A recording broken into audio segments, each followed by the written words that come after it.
2015 WBSC Men's Softball World Championship on Sports Canada TV. I'm Kyle Smith of Ballpark Broadcasting here with my partner in crime, Lance Wynn, off to my right-hand side.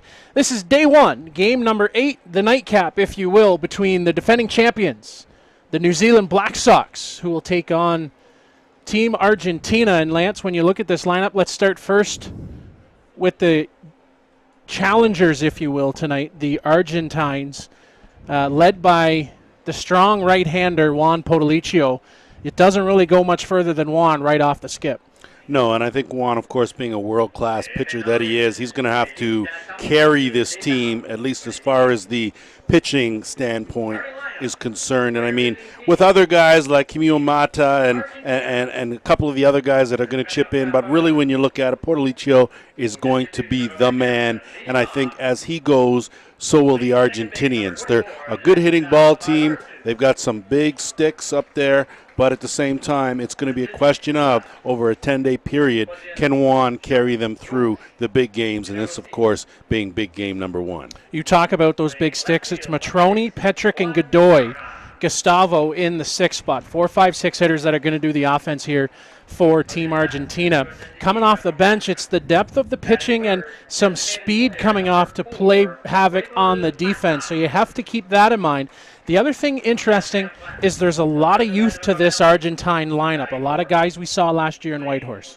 Yeah, including Santiago Carril, and of course it was Himio Mata who carried most of the load, and Manuel Godoy, who, you know, was walking softly but carrying a big stick in Whitehorse. So you're right, and this, of course, being a different stage when you talk about the senior as opposed to the junior. So it's impressive that these guys have made the jump, and it'll be interesting to see how they adapt to this world-class pitching. The other thing, last note on Argentina, we talked about it last night in the pre-tournament show.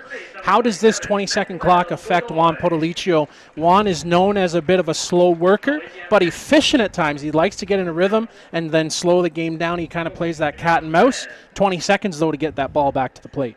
And I have been a little tough on Juan in the past. He's certainly made it known that he takes his time between pitches. This will be a different scenario, but it's a different stage for him as well. This is the big boys. You're talking about the world championships here. I think as the competitor that he is, he will adjust, and of course I don't think there'll be any issue with the shot clock, but at the same time, it could affect his rhythm. He's a guy who usually likes to take his time. He goes at his speed. He likes to change balls frequently. If a ball goes out of play, he will wait for that ball to come back in. It doesn't work that way this time, so we'll see how he adjusts to playing in this stage. You turn your attention now to the defending champions. As we start to introduce them, you see Ben Inoka come out, high top socks, retrofit, but you look at this defending champ. They're going for 7, have never won here in Saskatoon. That's the interesting story. Lost in '88 to the U.S., lost in 2009 to the Aussies, so they look for 7 here this week, but it's a different roster than we saw in Auckland in 2013. You're right. New coaching staff and, of course, new kids coming up. You talk about, for example, the 16-year-old Cole Evans, who is apparently a phenom, and one of the youngest players next to, of course, the coach, Sorensen, who has been the first 16-year-old to actually play at this level with the seniors. I think it's going to come down to the 3 aspects of the game that are important. Of course, your hitting, your defense, and your pitching. Hitting-wise, when you have the 2 Inokas, you have Byrne, you have Nuku. You have these guys that are experienced, including Remeke. These are guys that are experienced. They're good hitters. They can definitely deal with this type of pitching. Defensively, strong as well. All these guys have world-class experience and know what it's like to play under this type of pressure. The question will be, can a Kurt Scholem carry these guys? Do they have the pitching to match up with some of the other big guns? So these questions, of course, will play out over the course of this 10-day tournament. Well, we're going to get a quick look because Kurt Scholem will be the guy on the mound tonight for Team New Zealand and the New Zealand Black Sox, facing off against Juan Podolicio as we finish up the introductions. I think the guy right there with the big white 15 on his back, Brad Rona, going to play a very key part for the New Zealand Black Sox this week. Well, not only does Brad Rona batting the cleanup spot. He is their legitimate power hitter, but he's also one of the leaders in the clubhouse. He's got the experience. He's played at a number of different world tournaments on both sides of the coin. He's played internationally. So this guy knows how to win. He knows what it takes to win, and I think a lot of that and the coaching staff is going to be relying on him to sort of carry some of that, not only onto the field but in the dugout as well. The other thing you have to look at between these two teams, two new head coaches to both factions.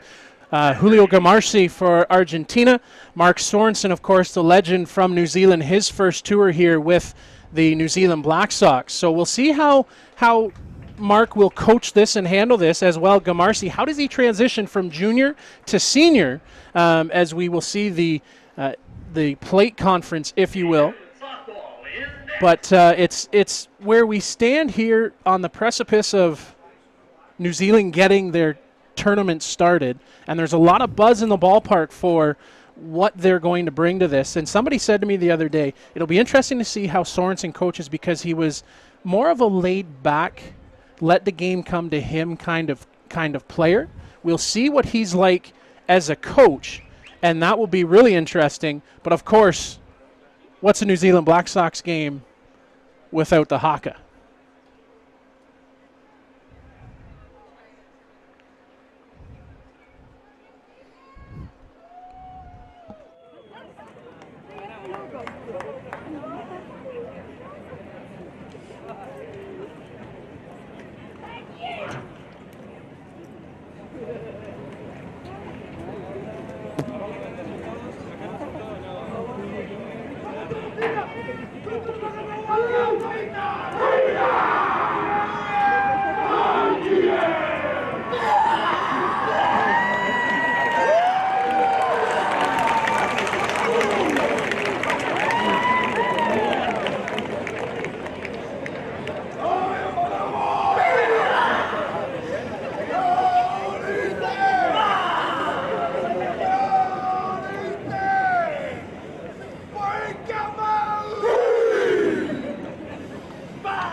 A rousing rendition of the haka. You see the intensity on the players' face as they come into your living room at home. We want to send a very good hello to the Ramblers squad having a bit of a party down in New Zealand. The Auckland Ramblers, 100 people. That's a whale of a party. Watching it live back home. And as the coaches come out to exchange lineup cards, we'll step aside and join you for the first pitch here on Sports Canada TV.